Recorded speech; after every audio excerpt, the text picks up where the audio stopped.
Today, we're racking the Pyment.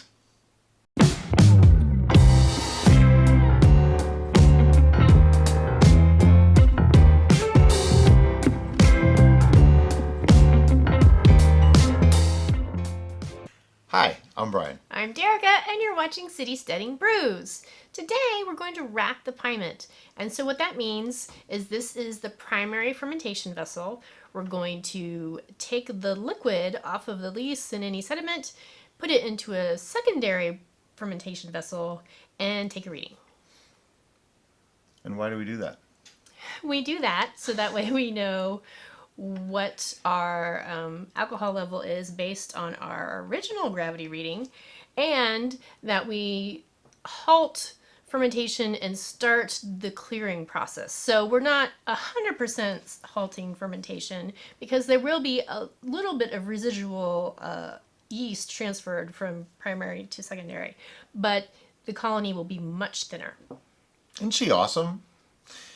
Yes, she's absolutely right, everything that she said. Just so you're aware, this is the third video in the Pyment series. We did the first one where we made it, then we did a rough rack where we just got most of the berries out, and now we actually have mostly juice. Well, it's wine, but mead. Not just wine, it's mead. And today we're going to actually rack it off of the lees because it should be ready for secondary fermentation. Now, I haven't actually touched it. I haven't actually checked it in about a month. So, it should be done. We're going to take a reading and see where it's at and all that kind of thing. So, let's get started. What we want to do is put this up on some sort of elevation because we're going to siphon. You cannot siphon without one being higher than the other. It's actually a vacuum. So because there's nothing in there, the weight of the liquid in there pulls more in or something. I'm not a scientist. All these items, of course, have been sanitized in the Red Bucket of Sanitization!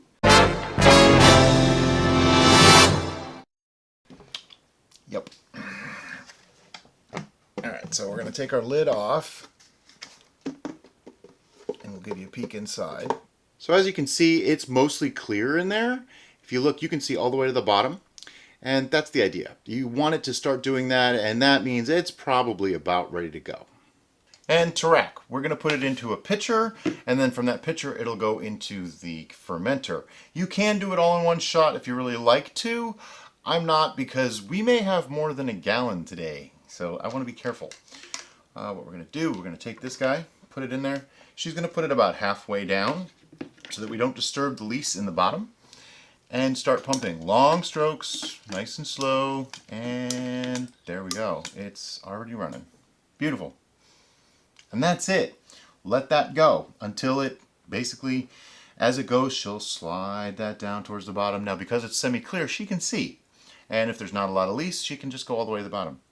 Okay, so we siphoned it off and we got a gallon and a little more, which is okay. That's fine. What I'm going to do now is take a reading. I was going to do the whole put this in there, but there's just not enough room. So instead, back to the baster and the tube.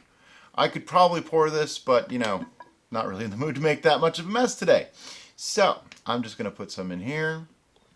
And this is just a regular old turkey baster, and this is a 100 milliliter graduated cylinder, and this is what we use to measure. You drop your hydrometer in there. If you don't know what a hydrometer is, we do have a video on this and how to read them, and I'll link it because it's just a little too much to talk about here.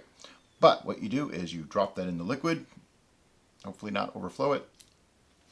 All right, so our reading is 1.000. It started at 1.100, which gives us 14.2% ABV. Pretty strong alcohol content. I was actually hoping this one came out a little sweeter, but it didn't. It's okay. Just going to set that down, pour out a little sample. Now, this is very young. I'm going to say that. I'm going to pour out just a tiny bit. It's not going to be pleasant. We already know this.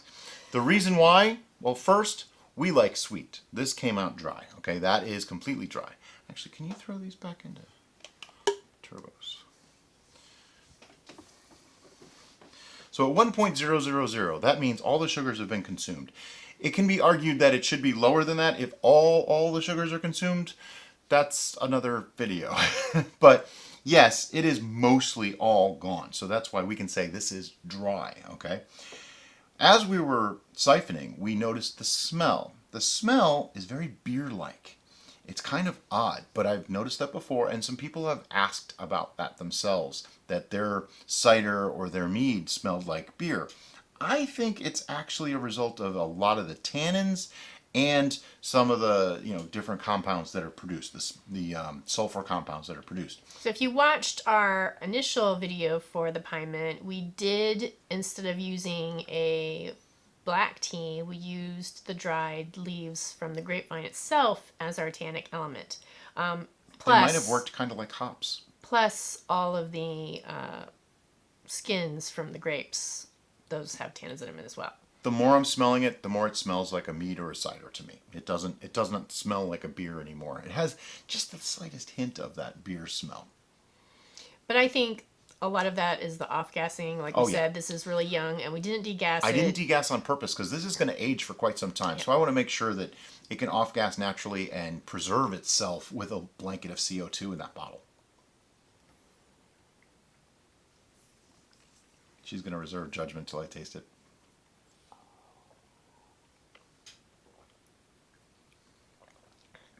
It's got a lot of mouthfeel. Very tannic. Yeah, very tannic. I'm glad I racked it when we did. Yeah. It's dry. And the fact that it's tannic and very dry makes it unique. It almost has like a peppery feel. Yeah. Not spicy, but like that tingly, astringent, peppery feel. Pepperine is what it's called. Yeah. It's really not bad for something this dry. I expected it to taste a lot worse. Like I really did not expect this. It's got, you can tell that there's like a white wine influence to it. Definitely not a red wine. And the color is interesting to me because we did use skins and seeds. It should be red. I don't know. Maybe the honey color just overtook it. But it's really not bad. But we did do a small test batch with our grapes of just wine. And it came out white too. And it came out kind of this color. Even though our grapes are red. Go figure. So anyway, the next step, now that we've tested it and tasted it, is this is going to age. And I'm going to guess 6 to 8 months. Easily. Now at that point, we may decide to back sweeten this. I believe this has hit the yeast tolerance. Was this D47? Doesn't say on there. I think this was D47. D47 is a 14% ABV yeast. We're at 14.2, which means I can probably sweeten this with impunity. I don't think it'll start up a fermentation. If it does, it'll just be a little bit of a fermentation. Not so much. So what we might do is let this go for 3 months, 4 months, something like that. And then we'll come back and taste it again, and we'll back sweeten that and show you in a video. And that way you can get an idea of how we back sweeten things, and it'll just be adding more honey to it. But then we can sweeten that to taste, let it sit for a while, and then it'll be finished. The reason why Brian was concerned about what yeast we used is that because we believe the yeast we used has a tolerance of 14, we should be fine to add more sugars to it because, like I said, there's still some yeast in there. Oh yeah. So if we were using a higher tolerance yeast, say it was allowed to go to 16 or 18. And we added more sugar, that's just going to start a fermentation. And if we went just make more alcohol. And if we went ahead and bottled it at that point, that would mean we'd probably have a bottle bomb. Okay, so to put it in here, really, really simple.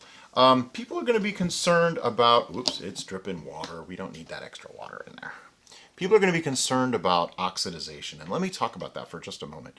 What that means is, right now, if we introduce too much oxygen to this mead, there's a possibility that the acetobacter, which is already present, it's already in there, can activate. They consume alcohol in the presence of oxygen. Okay? So the second it starts producing alcohol, there's a chance the acetobacters can come in. But because most of the time there's a CO2 blanket on top of everything in the bottles and the fermenters, it never happens. But now there's a chance. And leaving this open to the air like this, a lot of people are probably freaking out. But I want to let you in on a little secret. It's a lot harder to make vinegar than you think. Leaving it out for just a few minutes like this isn't going to affect it. And a lot of that fear comes from beer making. So for those of you who are confused right now, acetobacters are what turns alcohol into vinegar. Yes. Notice how harshly I'm pouring. It's okay. I didn't degas. This is essentially degassing. What that means is all the CO2 that's in solution is forcing out, and it's heavier than oxygen, so it's going to push the oxygen right out of this bottle, and it'll just be CO2. The See? foam that you saw that this was creating was the degassing process. Now, some people are really going to hate that I'm doing this. I'm doing it on purpose to show you that there's a lot of ways to do this, and it's really, really, really hard to completely mess up a mead at this point in time. There is 14% alcohol in there. Sure, it's not enough to truly sanitize, but that's a lot of alcohol. Most things can't survive in that amount of alcohol. So the right way to do what we're doing right now is to not dump it in with the funnel, is to take the siphon and then just siphon it into your final fermentation vessel. Now at this point, when we made it, we wanted to have a lot of headroom for fermentation to cause the foam and all that kind of stuff. Now, not so much. We want as little as possible. So I'm actually just going to add a little bit more. Ta-da! There we go. Very, very low headroom. Now we'll put a bung and an airlock back in that, and this can go sit under the desk of fermentation for, like I say, 3 to 4 months, and then we'll take another look at it and see what we're going to do. All right, so here we have airlock and a bung. Just going to stick that right back in there. Okay, so like I said, we have our bung back in, we have our airlock back on. That means all these gases, and there's a little bit coming out. As you can see in this little snippet here, all that white area is actually CO2 coming out. So that's off-gassing. You can see the foam at the top. You can see the very, very little bit of headspace. So this will sit for a while, and then we'll decide how we want to handle it. In the meantime, that's all we got for today. If you like this video, please give it a like. If you like what we're doing here and you want to keep up, hit the subscribe button and that little bell notification icon that sort of kind of tells you when we have a new video coming. Actually, I'm joking. It's supposed to really work now. And if you want to be involved in even more or help support the channel, you can join us on Patreon. And we made a group on Facebook just for our patrons. It's called the City Steading VIP Club, and it's a group just for our patrons where you can talk about anything, post videos, tell us what you're doing, ask us questions. We post different videos of stuff that you can't see anywhere else, and we're just part of a community. It's kind of cool. Anyway, as always, thanks for watching, guys. Have a great day. Bye-bye.